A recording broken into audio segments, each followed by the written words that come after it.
Good morning সবাইকে। আজকে মায়ের জায়গায় আমি ব্লগটি শুরু করলাম। মা আজকে সকালে বাজার গিয়েছিল, বাজার থেকে সবজি মাছ কিনে নিয়ে এসেছিলো। তারপরে চপ ছোলা সেদ্ধ নিয়ে এসেছিলো সকালে ব্রেকফাস্টের জন্য। মাঝে মাঝে ভালোই লাগে চপ মুড়ি খেতে। তারপরে মা চা বসিয়ে দিল। আজকে সকালবেলায় ঘুম থেকে উঠে চা খাওয়া হয়নি। বাঙালি মানুষ চা না হলে দিনটি ঠিক চলে না, তাই তো। তারপরে আমি আস্তে আস্তে বোনকে ডেকেছিলাম একটু চুলে কালার করব বলে, অনেক দিন ধরেই করব করা হয়নি।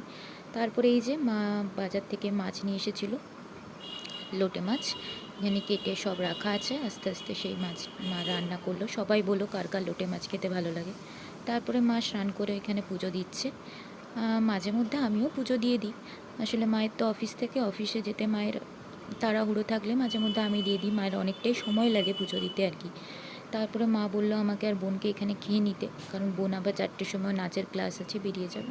এই হচ্ছে আজকে